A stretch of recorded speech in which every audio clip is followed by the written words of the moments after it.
آج جمعۃ المبارک کا دن ہے اور اسلامی مہینوں میں رجب کا مبارک مہینہ ہے۔ تو رجب کے مبارک مہینے میں جہاں پر اور بہت سارے واقعات پیش آئے تو ان واقعات میں سے ایک واقعہ معراج النبی صلی اللہ علیہ وسلم کا بھی ہے۔ تو آج میں آپ حضرات کے سامنے معراج النبی صلی اللہ علیہ وسلم کے متعلق چند باتیں آپ کے پیش نظر کروں گا۔ تو میں 4 چیزوں پہ گفتگو کروں گا۔ نمبر 1، معراج کیا ہے؟ نمبر 2، معراج کب ہوا؟ نمبر 3، معراج کی حکمتیں کیا ہیں؟ اور نمبر 4، معراج کیسے ہوا؟ نمبر 1، معراج کیا ہے؟ نمبر 2، معراج ہوا کب ہے؟ نمبر 3، معراج کے اندر حکمتیں کیا ہیں؟ اور نمبر 4، معراج ہوا کیسے ہے؟ اس کی ابتدا کہاں سے ہے؟ تو سب سے پہلی چیز کہ معراج کیا ہے؟ آسان الفاظ میں یوں سمجھ لیں، اللہ تعالیٰ کی قدرت، نبی علیہ السلام کا معجزہ، میرا اور آپ کا عقیدہ اور ایمان ہے۔ نمبر 2، معراج کب ہوا؟ معراج کب ہوا؟ حافظ ابن حجر عسقلانی رحمۃ اللہ علیہ نے صحیح بخاری کی شرح لکھی، فتح الباری کے اندر حافظ ابن حجر عسقلانی رحمۃ اللہ علیہ نے معراج کے متعلق 10 اقوال ذکر کیے ہیں۔ اسی طریقے سے سیرت المصطفیٰ حضرت مولانا ادریس کاندھلوی رحمۃ اللہ علیہ نے 3 جلدوں میں نبی کی سیرت پہ کتاب لکھی، اور پہلی جلد کے اندر انہوں نے نبی علیہ السلام کی معراج کے متعلق یہی 10 اقوال جمع فرمائے، اور راجح قول کے مطابق 11 نبوت کے 11ویں سال شرح مواہب کے معروف قول کے مطابق 27 رجب کو اللہ کے نبی صلی اللہ علیہ وسلم کو معراج کروایا گیا۔ حضرت خدیجہ الکبریٰ رضی اللہ تعالی عنہا کی اس وقت وفات ہو چکی تھی۔ اسی طریقے سے سفر طائف سے اللہ کے نبی واپس آئے، اور ہجرت سے پہلے اللہ کے نبی صلی اللہ علیہ وسلم کو یہ معراج کروایا گیا۔ نمبر 3، یہ جو معراج ہوا ہے اس کے اندر حکمتیں کیا ہیں؟ علماء نے بہت ساری حکمتیں جمع کی ہیں۔ میں چند حکمتیں آپ حضرات کے گوش نظر کروں گا۔ نمبر 1، سب سے پہلی حکمت قرآن کریم کے اندر اللہ تعالیٰ نے خود بیان فرمائی، وہ کیا ہے؟ فرمایا لِنُرِيَهُ من آیاتنا، پہلی حکمت یہ ہے تاکہ ہم آپ کو اپنی قدرت کی نشانیاں دکھا سکیں. جیسے اللہ کی قدرت کی نشانیاں زمین پر ہیں ایسے ہی آسمان پر بھی ہے. چونکہ اللہ کے نبی صلی اللہ علیہ وسلم زمین پر رہتے تھے، زمین پر اللہ کی قدرت کی نشانیاں دیکھی تھی، تو اللہ تعالیٰ نے اپنے نبی کو آسمانوں سے اوپر کا سفر کروایا، یہاں تک کہ آخری مخلوق جسے عرش کہتے ہیں، یہاں تک اللہ کے نبی کو لے کے گئے. اس کی وجہ تاکہ لنریہ من آیاتنا، تاکہ اپنی قدرت کی نشانیاں آپ کو دکھا سکیں. اللہ کے نبی نے زمینی نشانیاں تو دیکھی تھی لیکن آسمانی نشانیاں قدرت پہ نہیں دیکھی تھی. یہ قدرت کی نشانیاں دکھانے کے لیے اللہ تعالیٰ نے اپنے نبی کو معراج کروایا ہے. ایک حکمت تو یہ ہے، اور ایک حکمت یہ ہے، یہ بتلانا مقصود تھا کہ آپ اشرف المخلوقات ہیں. کیوں؟ زمین ہے، آسمان ہے، اس کے اوپر سدرۃ المنتہا، کرسی، عرش. تو عرش یہ مخلوقات کی یہاں پہ انتہا ہو جاتی ہے. تو اللہ تعالیٰ نے اس مخلوق تک پہنچایا جہاں پہ تمام مخلوقات کی انتہا ہو جاتی ہے.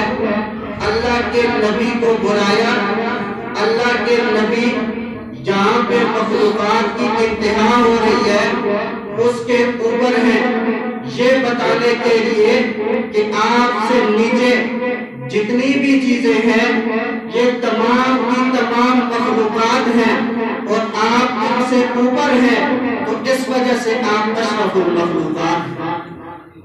تو ایک حکمت یہ بھی ہے، اللہ کے نبی صلی اللہ علیہ وسلم کو معراج کروایا گیا تاکہ یہ بتا دیا جائے کہ آپ صرف مخلوقات میں سے نہیں، آپ اشرف المخلوقات.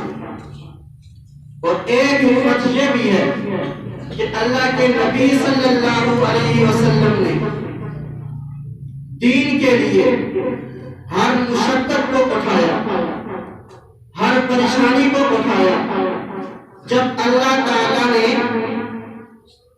آپ کی پریشانیوں کو دیکھا کہ آپ نے رنج و مصائب کو اٹھایا ہے، نبوت کی ذات کو مصائب نے گھیر لیا ہے، تو اللہ تعالیٰ نے آپ کو سفر معراج کروایا تاکہ آپ کی ان پریشانیوں کو اس معراج کے سفر کے ذریعے سے دور کر دیا جائے.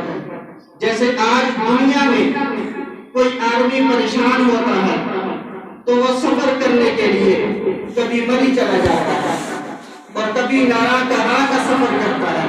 کیوں؟ پریشانیاں ہوتی ہیں، ان پریشانیوں کو دور کر دیا جائے. تو حضرت خدیجہ الکبریٰ رضی اللہ تعالی عنہ کی وفات ہو گئی اللہ کے نبی پریشان سے. اس کے علاوہ 3 سال تک شیخ ابی طالب میں اللہ کے نبی صلی اللہ علیہ وسلم کو محصور کر دیا گیا. اللہ کے نبی پریشان ہیں جہاں تک کہ طائف سے واپس آئے اللہ کے نبی صلی اللہ علیہ وسلم پر ظلم و ستم کے پہاڑ توڑ دیے گئے. اللہ کے نبی پریشان ہیں، تو اس وجہ سے اللہ کے نبی صلی اللہ علیہ وسلم کو اللہ نے معراج کروایا تاکہ آپ کی یہ پریشانیاں آپ سے دور کر دی جائیں. انسان جتنا بڑا سفر کرتا ہے وہ صرف زمین پہ ہی گھوم سکتا ہے، آسمانوں پہ نہیں جا سکتا. لیکن اللہ تعالیٰ نے اپنے نبی کو سیر کروائی، صرف زمین کی ہی نہیں بلکہ آسمانوں کی بھی سیر کروائی. آسمان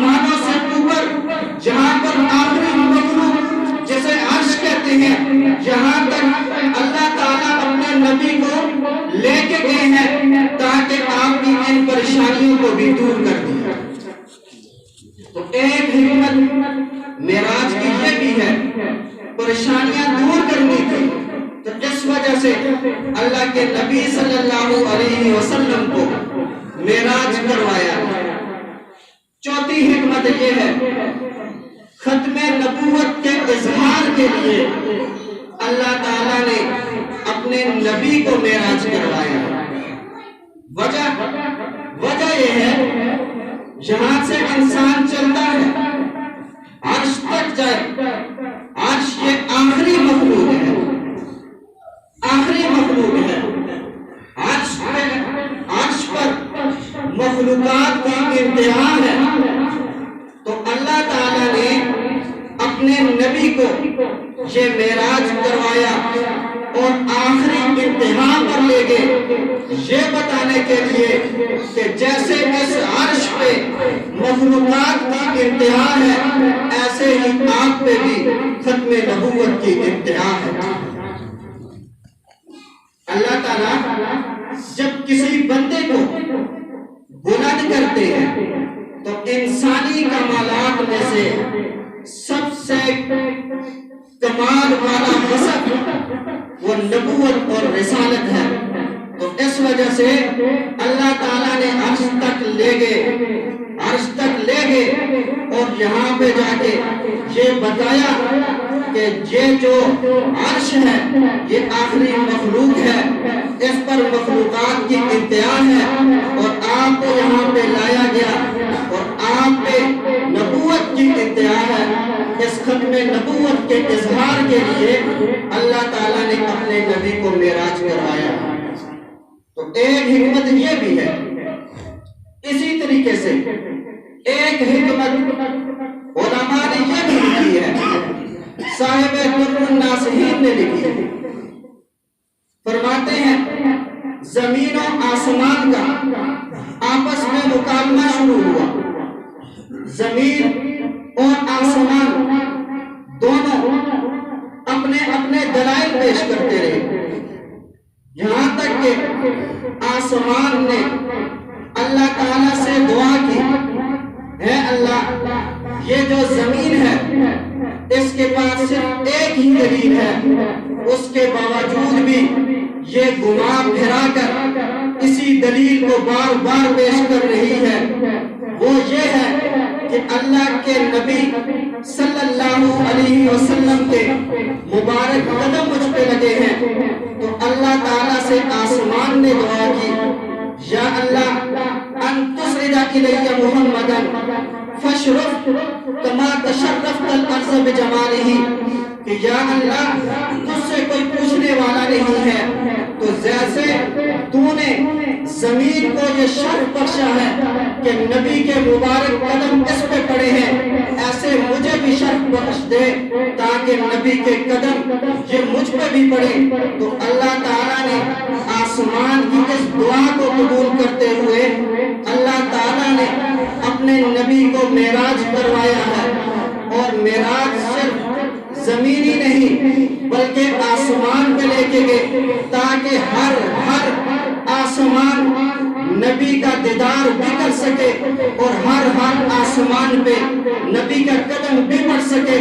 تو دعا آسمان کی اللہ تعالیٰ نے قبول کی، یہاں تک کہ اللہ کے نبی کو معراج کروایا۔ تو ایک حکمت یہ بھی ہے، اسی طریقے سے ایک حکمت یہ بھی ہے، اس سے پہلے جتنے بھی انبیاء آئے، حضرت آدم علیہ السلام سے لے کے حضرت عیسیٰ علیہ السلام تک تمام انبیاء نے اللہ کی ربوبیت کی صرف شہادت دی ہے، محض شہادت دی ہے، کوئی عینی شاہد نہیں تھا، اللہ تعالیٰ کا دیدار کسی نے نہیں کیا تھا، صرف شہادت دی تھی۔ تو اللہ تعالیٰ نے اپنے نبی کو معراج اس وجہ سے کروایا کہ تاکہ پہلے جو جتنے انبیاء گزرے ہیں وہ محض شاہد تھے اور یہ عینی شاہد ہوتے تھے۔ تو اللہ تعالیٰ نے معراج کروایا، یہاں تک کہ پھر اللہ تعالیٰ نے اپنے نبی سے کلام فرمایا، یہاں تک کہ کلام کے بعد اللہ تعالیٰ نے اپنے نبی کو اپنا دیدار بھی کروایا۔ تو اس دیدار کے لیے اللہ تعالیٰ نے اپنے نبی کو معراج بھی کروایا۔ تو ایک حکمت یہ بھی ہے، پہلے جتنے بھی انبیاء تھے وہ محض شاہد تھے اور یہ عینی شاہد تھے۔ تو ایک حکمت یہ بھی ہے، من احب الی اکثر ذکر، جس شخص کو، جس شخصیت کو، جس ذات کو کسی سے جتنی زیادہ محبت ہوتی ہے تو اتنا اس کا تذکرہ بھی زیادہ کرتا ہے۔ حضرت آدم علیہ السلام سے لے کے حضرت عیسیٰ علیہ السلام تک تمام انبیاء اللہ تعالیٰ سے بہت ہی زیادہ محبت کرتے تھے، لیکن جتنی محبت ہمارے نبی کو نصیب ہوئی اتنی محبت پہلے کسی نبی کو نصیب نہیں۔ اسی وجہ سے اللہ تعالیٰ خود بھی اپنے نبی سے ہر درجے کی محبت کرتے تھے۔ عالم ارواح میں اپنے نبی کا تذکرہ اللہ نے کیا، تورات کے اندر اللہ نے اپنے نبی کا تذکرہ کیا، زبور کے اندر اللہ تعالیٰ نے اپنے نبی کا تذکرہ کیا، انجیل کے اندر اللہ تعالیٰ نے اپنے نبی کا تذکرہ کیا، یہاں تک کہ حضرت آدم علیہ السلام کی دعا کی قبولیت میں اپنے نبی کا تذکرہ کیا، حضرت نوح علیہ السلام کی دعا میں بھی اللہ کے نبی کے اوصاف کا تذکرہ ہے۔ تو جب اتنا تذکرہ کیا، شاید آسمانوں نے یہ التجا کرتی ہو کہ یا اللہ جس کا تو اتنا تذکرہ کر رہا ہے تو ایسی شخصیت کو مجھے بھی دکھا دے، تو اللہ تعالیٰ نے آسمانوں کی اس دعا کو قبول کرتے ہوئے اللہ تعالیٰ نے اپنے نبی کے جانے کا انتظام بھی کیا، اللہ کے نبی کے جانے کا انتظام بھی کیا، اور اس کے علاوہ اللہ تعالیٰ نے ہر آسمان کو اپنے نبی کا دیدار بھی کروایا۔ تو ایک حکمت یہ بھی ہے، معراج کی بہت ساری حکمتیں ہیں، کچھ حکمتیں میں نے آپ حضرات کے گوشے گزار کی ہیں۔ اسی طریقے سے چوتھی چیز، معراج کیسے ہوا ہے؟ معراج کیسے ہوا ہے؟ حضرت ام ہانی رضی اللہ تعالی عنہ، یہ اللہ کے نبی صلی اللہ علیہ وسلم کی چچا زاد بہن ہے۔ اس وقت تک پردے کا حکم نازل نہیں ہوا تھا، یہ چچا زاد بہن ہے۔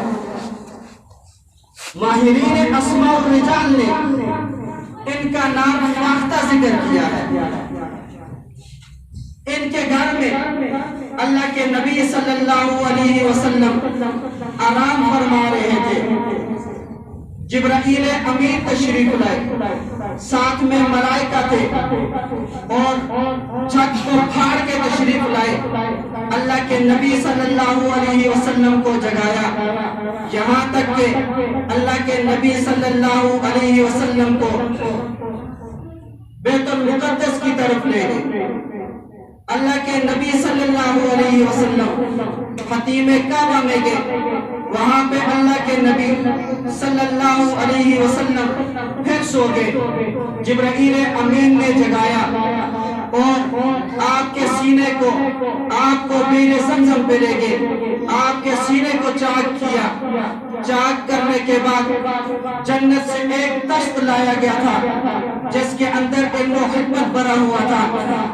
اللہ کے نبی صلی اللہ علیہ وسلم کے سینے میں اس علم و حکمت کو بھرا گیا۔ مولانا اشرف علی تھانوی رحمت اللہ علیہ نے سیرت کے موضوع پہ ایک کتاب لکھی نشر الدین، اس کے اندر فرماتے ہیں اللہ کے نبی صلی اللہ علیہ وسلم کا 4 مرتبہ سینہ چاک کیا گیا، 4 مرتبہ کی حکمتیں الگ ہیں، لیکن معراج کے موقع پہ جو اللہ کے نبی صلی اللہ علیہ وسلم کا یہ جو سینہ چاک کیا گیا اس وجہ سے کیا گیا تاکہ آپ اللہ تعالیٰ کا مشاہدہ کر سکیں، اللہ تعالیٰ کی ذات کا دیدار کر سکیں، اس طاقت کو بھرنا تھا۔ اس وجہ سے اللہ کے نبی صلی اللہ علیہ وسلم کا سینہ چاک کیا گیا، دل کو دھویا گیا، علم و حکمت کو بھرا گیا، یہاں تک کہ دوبارہ سیکھے آپ کو یہاں تک کہ براق لایا گیا، آپ کو اس پہ سوار کیا گیا، بیت المقدس پہنچے، وہاں پہ انبیاء آپ سے پہلے آپ کے انتظار میں موجود تھے، آپ کے استقبال کے لیے موجود تھے، یہاں تک کہ اللہ کے نبی صلی اللہ علیہ وسلم پہنچے۔ اب تمام انبیاء سوچ رہے تھے کہ امامت کون کروائے گا۔ جبرائیل امین آئے، اللہ کے نبی صلی اللہ علیہ وسلم کو ہاتھ مبارک سے پکڑ کر مصلی پہ کھڑا کیا۔ اللہ کے نبی صلی اللہ علیہ وسلم نے تمام انبیاء کو جماعت سے نماز پڑھائی، باقی انبیاء نے آپ کے پیچھے نماز پڑھی، یہاں تک کہ پھر اس کے بعد اللہ کے نبی صلی اللہ علیہ وسلم کا آسمانوں کا سفر شروع ہوا۔ یہ جو زمینی سفر ہے اس کو اسراء کہتے ہیں۔ قرآن کریم میں سورہ 15 پارے میں شروع میں اس کا تذکرہ ہے، سبحان الذی اسریٰ بعبدہ، پاک ہے وہ ذات جو راتوں رات اپنے بندے کو لے گئی، کہاں؟ من المسجد الحرام الى المسجد الاقصی، مسجد حرام سے مسجد اقصی تک۔ یہ جو مسجد حرام سے مسجد اقصی تک کا سفر ہے اسے اسراء کہتے ہیں۔ اور یہاں سے جو اوپر کا سفر شروع ہوتا ہے آسمانوں کا، کرتے کرتے عرش معلی تک، عرش معلی تک، اس کو معراج کہتے ہیں۔ اس کی وجہ پہلے یہ جو زمینی سفر ہے یہ براق کے ذریعے سے ہوا تھا، اور جو اوپر کا سفر ہے اسے معراج اس وجہ سے کہتے ہیں کہ معراج عربی میں سیڑھی کو کہتے ہیں۔ یہ جو سفر ہوا ہے یہ سیڑھی کے ذریعے سے ہوا ہے، تو اس وجہ سے جو معراج کا تذکرہ ہے یہ قرآن کریم میں 15 پارے کے اندر موجود ہے۔ یہ جو اسراء کا تذکرہ ہے 15 پارے میں موجود ہے، اور معراج کا تذکرہ سورہ نجم میں بھی ہے اور احادیث متواترہ کے اندر بھی موجود ہے، احادیث متواترہ کے اندر بھی موجود ہے یہ تذکرہ۔ تو اس وجہ سے یہ 2 حصوں پر مشتمل سفر ہے، یہاں تک کہ اللہ کے نبی صلی اللہ علیہ وسلم کو معراج کروایا گیا۔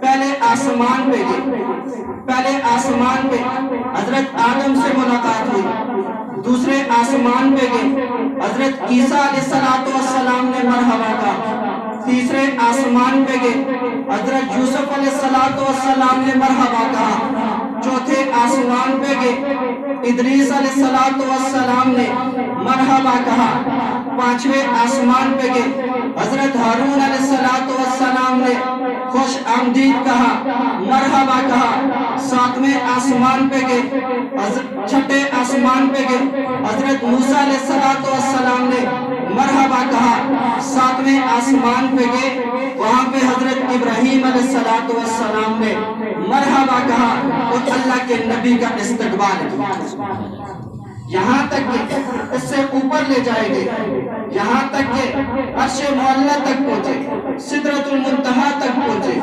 سدرۃ المنتہا، سدرہ کہتے ہیں بیری کے درخت کو، آسمان سے کوئی بھی چیز نیچے اترتی ہے وہ سدرۃ المنتہا پہ آ کے رک جاتی ہے، یہاں سے نیچے پھر اسے اتارا جاتا ہے، نیچے سے کوئی بھی چیز اوپر جاتی ہے تو سدرۃ المنتہا پہ جا کے رک جاتی ہے، وہاں سے اوپر نہیں جا سکتی جہاں تک کہ اللہ تعالیٰ اسے اوپر لے جاتے ہیں۔ یہ ایک بیری کا درخت ہے، یہاں تک کہ اللہ کے نبی صلی اللہ علیہ وسلم نے یہاں پر اللہ تعالیٰ کی عجیب و غریب تجلیات کا مشاہدہ کیا۔ آگے کے جنت اور جہنم دکھائی گئی، یہاں تک کہ صریف الاقلام پہ پہنچے۔ صریف الاقلام کہتے ہیں قلم سے جب لکھا جاتا تھا وہاں پہ فرشتوں کو دیکھا کہ وہ امور الہیہ کو لوح محفوظ سے نقل کر رہے تھے۔ یہ جو قلم لکھتی ہے، سی کی جو آواز آتی ہے تو اسے صریف الاقلام کہتے ہیں۔ یہاں تک کہ آپ نے آگے پردے تہ کیے، اللہ تعالیٰ کی بارگاہ میں پہنچے ہیں، یہاں تک کہ اللہ تعالیٰ سے ہم کلام ہوئے تو اللہ تعالیٰ سے ہم کلام کہتے ہوئے آج ہم نماز میں تشہد پڑھتے ہیں، لیکن ہمیں پتہ نہیں ہے کہ اس کی وجہ کیا ہے، یہ پڑھتے کیوں ہیں؟ ہم کلام ہوئے جس وقت، تو اس وقت اللہ تعالیٰ سے اپنے نبی نے جس وقت گفتگو کی تھی، اس وقت اللہ تعالیٰ کے نبی نے یہ پڑھی التحیات للہ والصلوات والطیبات، کہ تمام قولی، تمام بدنی، تمام مالی عبادتیں اے اللہ تیرے لیے۔ جب اللہ کے نبی نے 3 تحفے پیش کیے تو اللہ تبارک و تعالی نے بھی 3 تحفے پیش کیے۔ فرمایا السلام علیکہ ایھا النبی، اے نبی تجھ پہ بھی سلامتی ہو، ورحمت اللہ، اور تجھ پہ رحمت بھی ہو، وبرکاتہ، اور تجھ پہ برکت بھی ہو۔ یہ 3 تحفے اللہ نے دیے۔ تو اللہ کی ذات تو ایسی ہے، اللہ کے نبی نے 3 پیش کیے، اب مقابلے میں 3 تو نہیں پیش کرنے تھے، تو اس وجہ سے اللہ تعالیٰ نے اور بھی تحفے پیش کیے۔ پھر اللہ تعالیٰ کے نبی نے فرمایا السلام علینا، السلام علینا